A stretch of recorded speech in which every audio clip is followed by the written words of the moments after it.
will keep the basal bone expanded, at least for the consolidation time, which is 3 to 4 months. But in this article, in this study, we figured out that's not the case. Relapse of the basal bone happens first, even during expansion, second, during consolidation. Why? Because your hyrax expander is grasping the anchor teeth, which is first premolar and first molar, or second premolar and second molar. And then the anchor teeth are surrounded by periodontal ligament. And periodontal ligament will be subject to bone remodeling in response to any stress from outside. That's what really happened. In RP group, there was a relapse of the basal bone even during consolidation.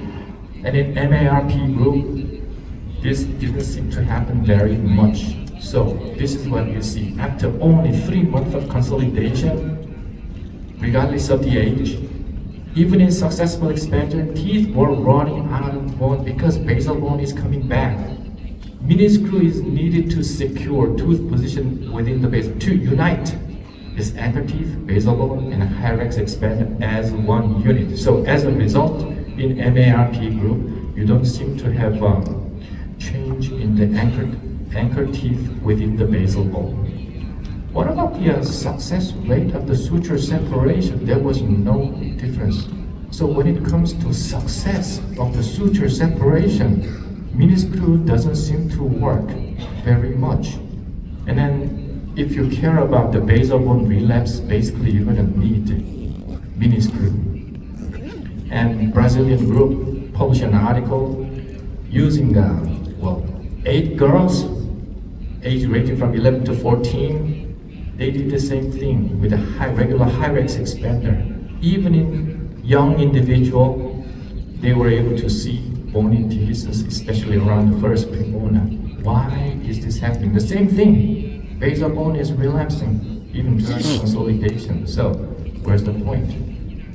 You're gonna need mini screw, not just for success of the maxillary expansion, but just for the stability of the transverse dimension of the basal bone. So if you lose a tooth mini screw on one side, in this 26-year-old lady, you can still split up the suture. You can observe the diastema up in the front. But what really happens is that in the failure side, even if it's a single individual, you will see bony dehiscence or washable effect, especially on the failure side. So what is the role of the mini screw? We don't seem to recruit the mini screw for the success of a maxillary expansion. That's the first clinical impression. What do you think about this DJ? Is he working very hard? Are you gonna pay him? I'm not gonna pay him because he's not working. Have a look at his hands. He's not working. If the mini screw doesn't work for me, I would not recruit mini screw. So what am I supposed to do? I would not hesitate to use the second round expansion for maximum expansion. This time, I wanted to make sure of a basal bone transverse dimension. I did it. Then still I needed a little more space. So, well, time flies again. I opened up the space with open coil spring, but well, eventually I was able to gain some, decent occlusion at the end of the treatment. It took me a little more than 2 years, and now we are curious, like I told you in the beginning, how much expansion did we need for this particular case? Well, just a little bit of improvement of profile because she didn't have the functional shift. She passed the menarche even before the treatment. And then arch dimension change was just like this. Guess how much expansion we gained? It's 9mm expansion without tipping. Wow, you need 9mm expansion? That's very natural because you expanded 2 times. One time with a regular hyrax and the another time, second time with the MARP. That's natural. But why did you have to expand the maxilla by as much as 9mm? Because the lower intervolar width increased as well, as much as 4mm. Why? So the question is, do you think we can ever make a good guess about approved amount of expansion before the treatment? What is the influencing kind of factor? We would not be able to anticipate how much increase in the intermolar width in the mandible we would gain during the treatment. Why? The question is, why did it increase? Is it growth? I don't think so. Mandible does not really grow like crazy, even during growth peak period. So what really happens is just because so-called transverse compensation in the beginning. This is what we call transverse compensation. Lower molars are inclined to the lingual side, upper molars are inclined to the buccal side, even without any buccal crosswise, even without any clinical manifestation of transverse deficiency. And then you will put a bracket and you will start to leveling alignment with the rectangular wire. Just because there's an angle between the bracket slot and your rectangular wire, as soon as you engage a rectangular wire, you create some moment. Buccal counterclockwise movement in the lower arch, again counterclockwise movement in the upper arch. And as a result, even without your knowledge, you will end up with a buccal crossway. Only after leveling and alignment, and you will say, I did nothing but leveling alignment. That's what was wrong. You did leveling alignment with rectangular wire, and you induced transverse decompensation, which is exactly why you end up with a buccal crossbite. What does it mean? We would need much more expansion than you think it is when it comes to transverse compensation. So where's the point? Whenever we try maximum expansion, basal bone expansion with RP or MARPE, regardless of appliance type, we have to be ready for re-expansion at all times. First, ministry has nothing to do with the success rate, it looks like. Second, we need to make sure of basal bone stability. Third, we have to be ready for the re-expansion. Okay, now just because you brought up the idea, I understand, I'm gonna need a lot of expansion, maximum expansion. So instead of a 5 millimeter, 6 to 7 or 10 millimeter would be better. And in order to facilitate the so-called maximum expansion, how about if we just give a bony cut along the midline to facilitate the maxillary expansion?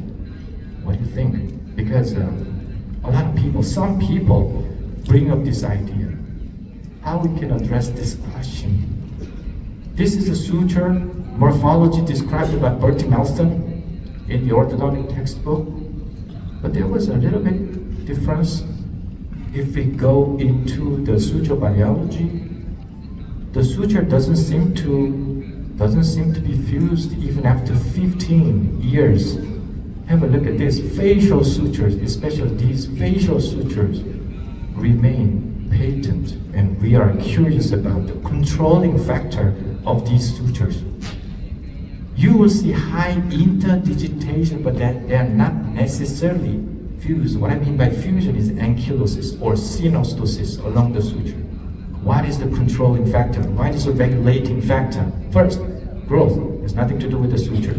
Second, mechanical force has nothing to do with the suture fusion. If you get rid of a periosteum, if you scrape a periosteum from the bone surface, it doesn't seem to induce suture fusion. The only thing is membrane that encapsulates the brain that has a controlling biochemical instead of biomechanical in regulation. So where's the point?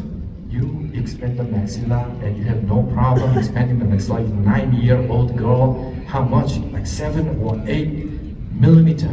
And what do you expect in the gap between the two central incisors? 8 millimeter. It's huge space. Is that going to be filled? You have no doubt there will be bone formation along the line. But what's next? Is it similar to distraction osteogenesis? Is it different, similar, or different? If it's exactly same as distraction osteogenesis, the suture gap will be filled only with bone, and you don't seem to have a second chance of expansion because it seems ostosed. But to our surprise, the behavior of suture cells, they are different. We don't know exactly. There's tight regulation to maintain the suture. So after bone formation, you will be happy to see there's another suture line right along the midline, as if the suture cells know their fate. I'm the suture cell, I'm supposed to make bone, but on the side, yeah, I'm gonna have to make another suture. So this thing will be possible. And in old time, this is already like more than almost like 20 years ago, back in 2006, 2008, people were worried about insertion of the mini screw along the mid palate because they knew there were cells. And then if you sacrifice it, if you kill the cells, it might affect the growth of the maxilla. And then there was a series of a dog experiment. And the advice was, you better not insert a mini screw along the midline. This is just about mini screw. And what about the osteogenesis along the mini screw? We published a series of articles in the EPOS Trends in Orthodontics. And we examined the two age groups, one young group, the other one aged red group, aged 52 weeks, which is close to early 30s in human. And then we examined bone response on the buccal plate in response to expansion force. And there was just obvious difference between young and old group, young and old group. Have a look at this. You see a very highly wavy surface on the buccal plate in young red group, indicating huge bone formation in response to expansion force, which didn't seem to happen in adult group. But when you look at the suture, this is the pCNA, FGFR2 immunohistochemistry along the suture. And have a careful look at the intensity of the staining. This is the suture line. You will have a lot of brown dots. And pCNA, which indicates proliferating cells, FGFR2, which indicates early differentiation of bone cells, they have almost a similar intensity of the staining regardless of age. So when it comes to bone formation, what cell do you think we'll have to recruit? Instead of relying on buccal plate, we'll have to rely on the huge osteogenic potential of around the suture cells in the mid-palate. So rule number one, you have to consider MARPE when it comes to basal bone expansion for all ages to secure basal bone expansion. Rule number two, you have to also consider transverse decompensation. Don't be fooled by the way they look. Rule number three, you have to be ready for repeated expansion. And in order to facilitate repeated expansion, I would advise you not to introduce any intramural invasions such as mid-palatal osteotomy, punching, piezo-scission, because that way you are obviously killing the cells. If you end up with synostosis, you don't seem to have a second chance of expansion. How do we apply this rule? Here's a 17-year-old girl with obvious cross-vital in the front, concave profile. Yes, this is terrible class 3. She passed the menarche, of course. She's going to high school and she doesn't want surgery. She doesn't want surgery. She wants profile change, improvement. Why? Because she's Korean. Koreans are demanding. They want everything for nothing. They want everything. This has nothing to do with the functional shift. One thing that grabbed my attention was intermolar with 42 versus 43. But this reflects some transverse compensation, so we need to, well, this is a pretty much standardized measurement at least in Korea and also on the other side of the world. This is the YTI, Yonsei Transverse Index, that I proposed. When we compare the top and bottom, it was, wow, more than 10 millimeter. So this indicates it's not just AP problem, but a lot of transverse problem. We have to be ready for that. And when do you think we can address this problem? Because we know suture will get matured. We'll have to address it before it's too late. And then from 3D simulation, you can easily plan some surgery. But if you ever imagine or dream of non-surgical treatment, the first step of the treatment will be definitely transverse correction. That is more than 10 millimeter in dimension. So I did not hesitate to expand the maxilla, level and align the whole thing, and then started leveling alignment, and I was not surprised to see another transverse problem developing on her right side, because I knew that this was in part a result of a transverse decompensation. So then, instead of introducing surgical intervention along the midline, MARPE or something like that, just because she was still late teenage, I expanded the maxilla one more time, gained more than 10 millimeter expansion without a lot of tipping of the molars. And in the meantime, like we expected, there was also some increase in intermolar within the mandible. And now you are no longer surprised at this number. So we were able to make a transition from class 3 to class 1 molar relationship, and more interestingly, we had a profile change in the mid face, just like that. I was happy to see, but I was also curious about the underlying mechanism. Did we introduce a lot of a backward rotation of the mandible? But there was no such a thing as backward rotation. We tried our best to distalize the lower teeth backward, just like that. But at the same time, we were able to notice a lot of development in the premaxilla area. Development of premaxilla is hard to imagine in late teenagers, but this was possible because we tried our best to recruit, to maximize the osteogenic potential along the midline. There are suture cells. So this is a transition from class 3 to class 1. Not much, well, almost like no change in the mandibular position, but the mandibular teeth has moved backward. There was a development of mid-palate, and there was a transition just like that. So you will appreciate the change in the premaxillary area as if they moved forward. But this is possible only when you have a huge amount of bone formation in the midline, which can be enabled only when you maximize the transverse expansion. So this is a transition, initial to final. She's happy, at least short term. Retention looks nice. So let me conclude the first part of my presentation just like this. I gave you an idea that many times we would need second expansion or third time expansion, because we don't really know how much expansion we're gonna need because of the transverse decompensation. Second question, if we fail, does it really mean failure? Here's a 60-year-old lady with a buccal recession, crossbite, edge bite on one side. So you might want to use your own appliance, but something tells me that we're gonna need, although it was a moderate amount of crowding, we're gonna need some transverse correction. And if we tip the premolar to the buccal side, you will end up with a little more recession. That's why I was worried.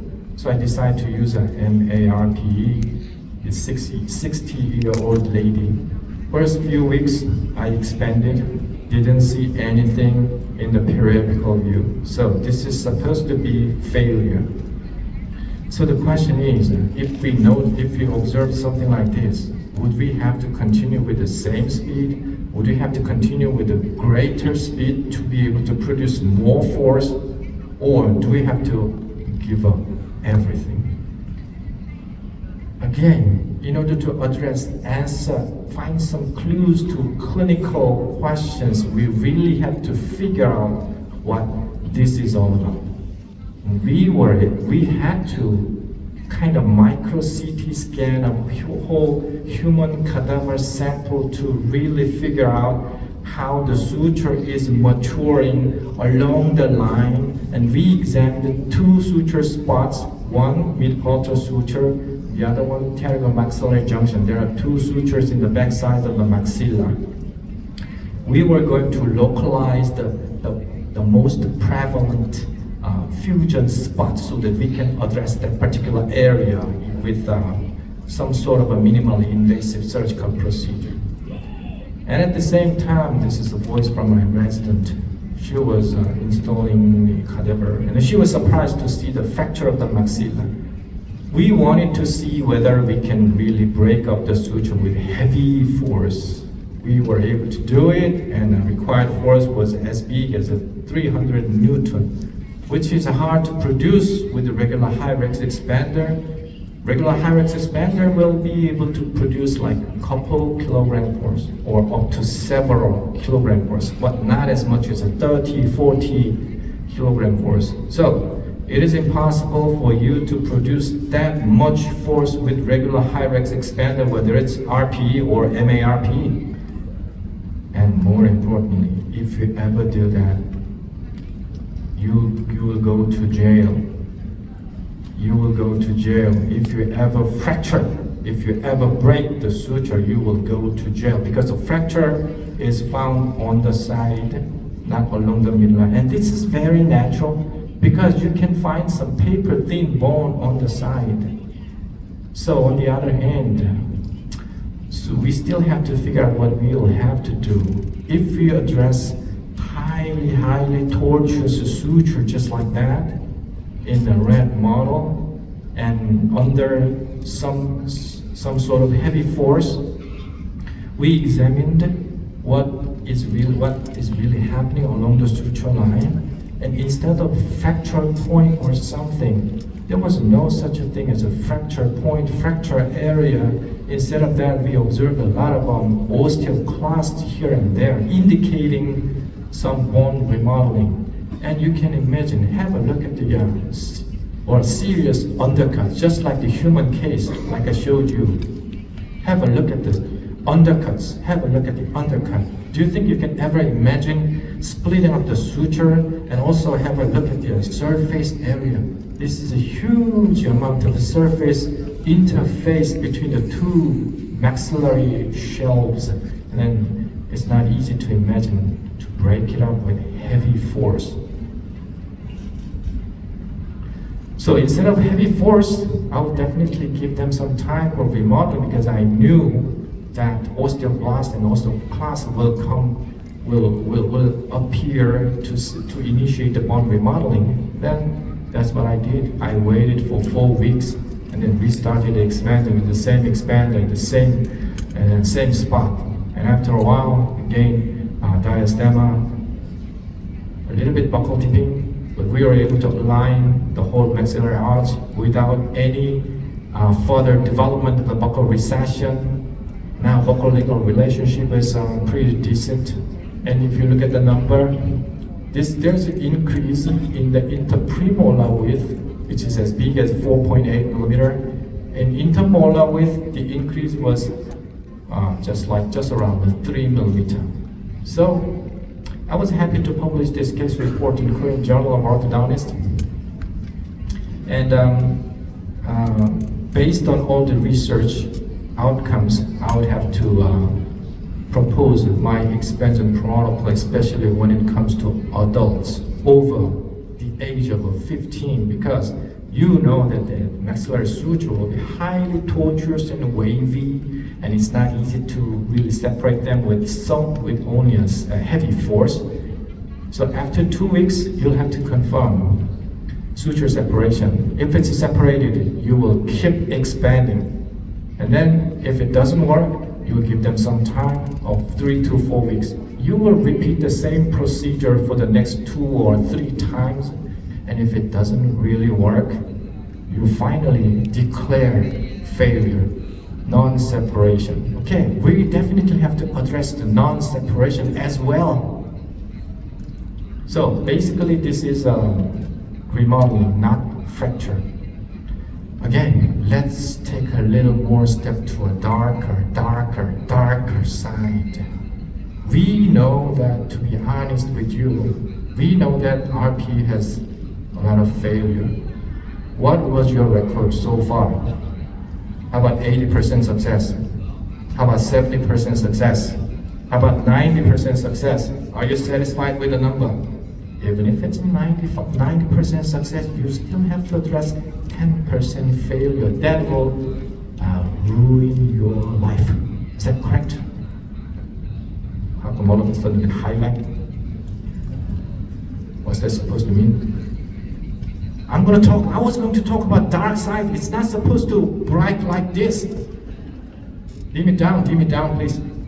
So, the success rate, again, to our surprise, was only 61%, especially in male, 94% among females. There was obviously some gender difference. And this number is really frustrating. 61%, even late teenage, early 20s among males. Oh my God, so what am I supposed to do?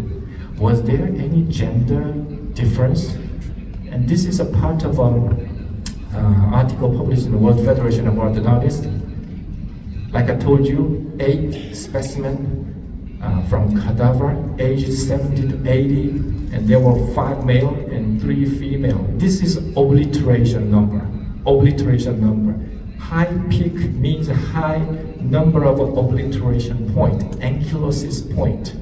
And I don't know, there was broad spectrum of the suture fusion, broad spectrum.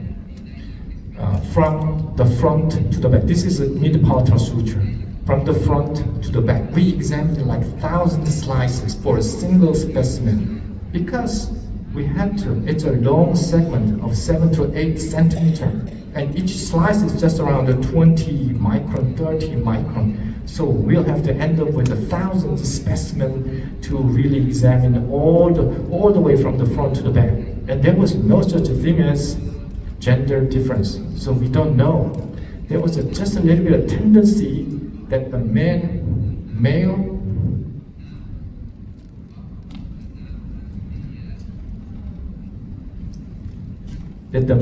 has a little bit high obliteration index than the female. So it has something to do with the gender difference. And obviously, I have to tell you, this is very much different from very famous article.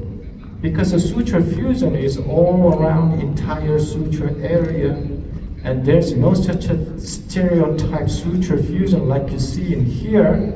There's no such a thing as a stage D or stage E.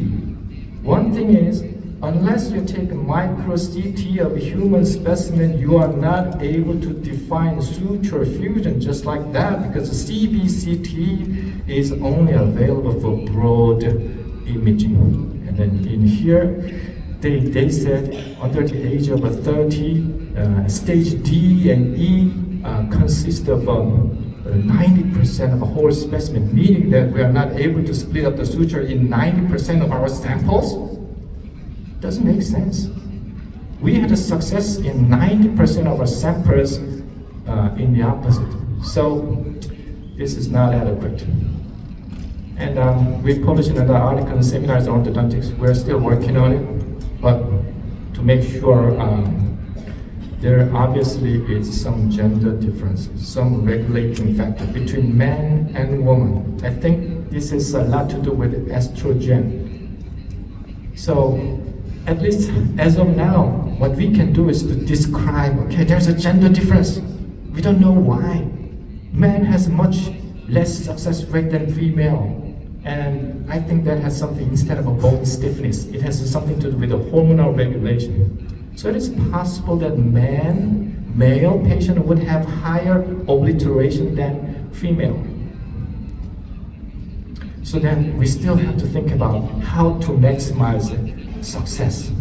Okay, let's give more force. Let's try to recruit bigger meniscrew. How about bicortical? How about tricortical? I don't know. Dr. Cha, Jung Cha, published an article, very interesting article, using the clinical samples.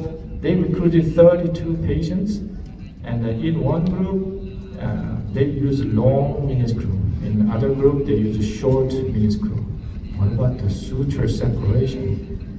Like in the first research outcome that I introduced to you, suture opening did not show any difference between these two groups. And also, in average, I mean, this is ridiculous. Long group had apparently low success rate, but there was no statistical difference between these two groups. So I have to say there's no difference in terms of the success rate of suture separation, even if you use a long meniscrew or a short meniscrew. That's one thing.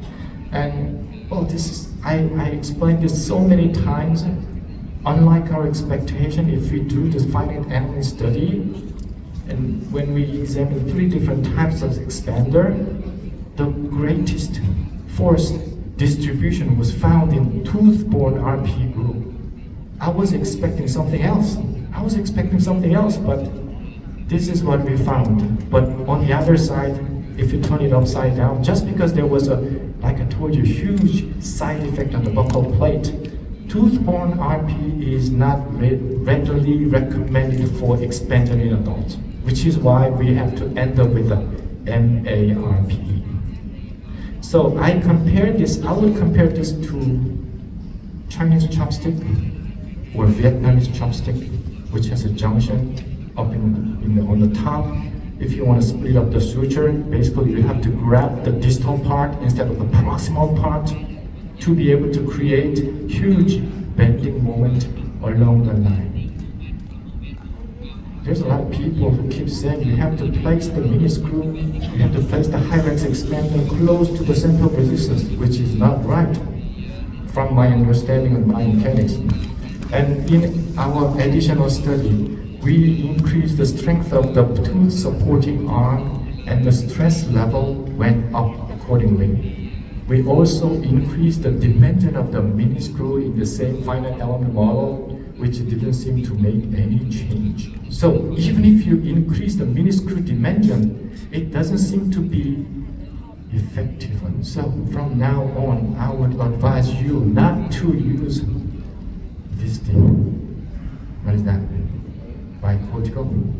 It's oral nasal fistula. One day a patient came to me with a MARPE installed just like that, and I removed it, and the patient says, wow, water is going to my nose. My spit is going up to my nose. Wow, that's a serious medical condition. So it is no use placing the mega-sized screw in the paper-thin area.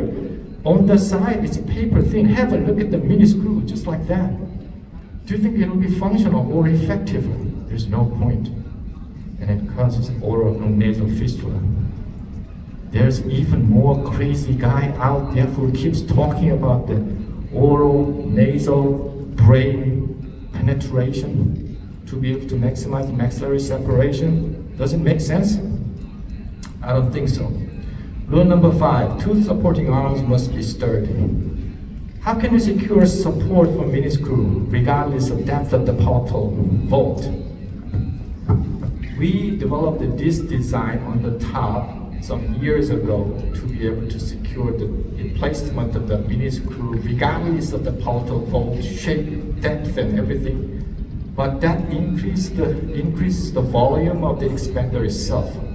So in order to prevent this from happening, one of the companies in Korea came up with this idea. How about leave the meniscrew, some part of the meniscrew on top of the bone, but the rest of the meniscrew can be supported by some structure that we call piston. So this way, the piston can be movable up and down, and regardless of the length of the meniscrew, some part of the meniscrew will still remain in the bone.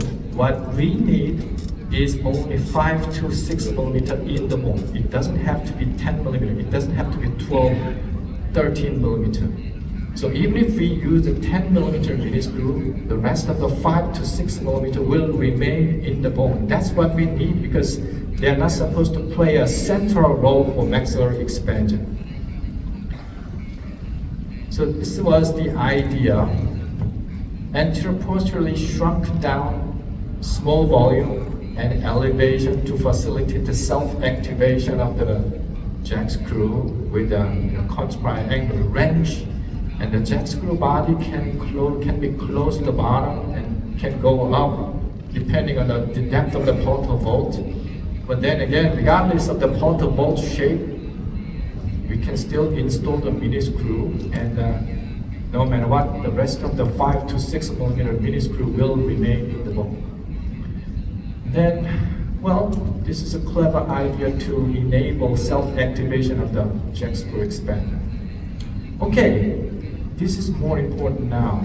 This is something I didn't really figure out for the past 20 years. Because the companies don't reveal their material property. Based on our research, I constantly, keep nagging on them to produce some expander with a higher strength of the tooth supporting arm rather than mini screw itself. And then recently we figured out that this is the idea. I figured out that one of the companies that we're working with, they use a very soft stainless steel. So I told them, I'm going to need a little bit stronger arm. And then finally they made up this product with a little bit hard type stainless steel, which has a high yield strength, high elastic modulus. And this is where we are, 28-year-old man, success. 27-year-old man, success. 30 man, success. Another 28, success. So, after all, we reached a certain point where we have almost more than 90% success, regardless of the gender. Of course, there still may be some gender difference, yes, but this number, 97%, is much higher than the previous 79%. So I'm pretty much satisfied with the result. And more recently, before I came here, I had to use the expander in this 57-year-old man, just because he didn't have the space for the central incisor or to install dental implant. And again, success. I don't know. I don't think I have produced a much heavier force or something like that. And because we use a reinforced mechanical property on the tooth supporting arm, not necessarily the size of the mini screw. We just use a regular size of mini screw. Just because we are running out of time, I'm not going to share with the video clip. The thing is, basically, using the piston, the insertion procedure is very simple. Because the piston works as a guidance for the installation of the mini screw. It has a length of 5 to 6 millimeters, so it has a pretty much dimension so as to guide your mini screw regardless of the technique you're going to use. So it's simple. So finally, let me propose some clinical application of this new device. Just because it's small, installation is easy. You can easily install it in children, adults, regardless of age, regardless of the gender. Now the situation was he was 8-year-old boy who has some situation just like that. If you don't do anything, you'll end up with a serious problem because the canine resorting the root of the lateral incisor. Something has to be done. First thing is the space creation. Second thing is we also have to address the molar relationship. How about distal jet? How about headgear? How about pendulum? How about something else? We expand, then we install another TP bar to be able to disalize the whole thing all at the same time. So without patient compliance, we were able to expand the maxilla and gain some space and also improve the molar relationship at the same time. So we saved the canine in this way in less than 10 months of time. And we did not make the profile worse because he had a very, very marginal profile to start with. So this is something that we can do. And also in this 14-year-old man who needs a little more maxillary protraction and also expansion because the posterior crossbite, we want to address both things all at the same time. The front arms can be bent between the central lateral incisor and canine to be able to expand the maxilla and protract the maxilla all at the same time. This way you don't need the mini plate. This gives you a pure skeletal effect. So this is an example of a clinical application of a newly designed bone expander. We still have to address the last part, which is failure. Here's a 20-year-old man, class 3. Terrible crowding. We basically have to expand the maxilla. Let me tell you, do you think I'm going to show you success of the maxillary expansion? No, I'm human. I experience failure of this maxillary expansion exactly the same way you experience. Failed. What am I supposed to do? Just because we need as much as a 10-millimeter expansion, we were obliged to try MARPE. Then we know we're not supposed to give an invasive procedure along the midline to be able to maintain the suture. And at the same time, immediately after leveling alignment and lower arch, then we have to design the second stage surgery. That was terrible. So first thing is, we have to make sure of the maximum transverse expansion, whether it's a surgical or non-surgical. It had to be surgical for this particular case, but then again, we still have to address the anteroposterior problem for the procline lower incisor. Then I decided to retract the lower incisor backward by the root movement. So this way, I was able to avoid the second stage surgery, aligning the suture. Have a look at that. First stage expansion was done MAR, surgical RP, and then I installed another bone RP to make sure of the suture gap between the two palatal shelves to make sure of the maximum transverse dimension. And after all, we were able to gain this decent occlusion by extracting lateral incisors in the maxilla, lower first premolars. This was possible first because we expanded maxilla maximum. The basal bone expansion was as big as 10 millimeter. And also, if you have a look at the lower incisor, it's retracted not only by tipping, but also root movement, as you see. So as long as you can recruit this kind of a treatment protocol or technique, then you can avoid the second stage surgery or third stage surgery as much as possible.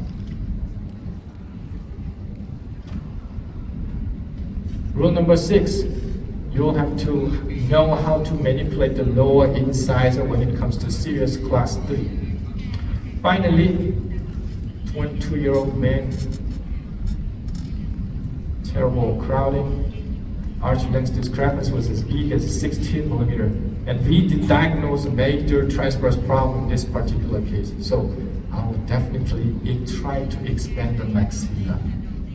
I'm a human being.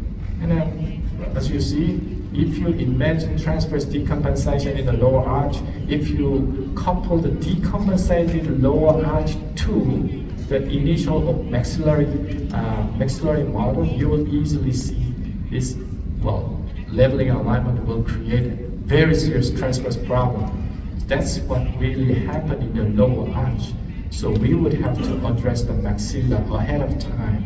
I did it. I didn't gain suture separation. And what am I supposed to do? Then we'll have to move on to extra slow expansion, because this time we entirely have to rely on bone formation on the buccal plate, which is risky and dangerous, but we still have some hope. We really have to slow down the expansion so as to gain some development of the transverse dimension, just like that. The reason why I'm telling you is this, even if you fail maxillary expansion, you are not frustrated. Suture separation is just a shortcut to transverse correction, but even if it fails, instead of going directly to the MARPE, we can still try something like extra slow expansion, and then maximum amount of our extra slow expansion will be as big as 5 to 6 millimeter. And in this particular case, increasing the intermolar width was as big as 7.5 millimeter. The only thing is, it takes time, because we don't want to waste our time. We will definitely expect suture separation, but even if it fails, there's still something that we can do. How about the stability? Very fortunately, we didn't experience serious buccal dehiscence or something for the next 4 years. Rule number 7, extra slow expansion. So this is a summarization of my presentation. I think I did my best to answer all of my questions I raised in the beginning of my presentation. Is that correct?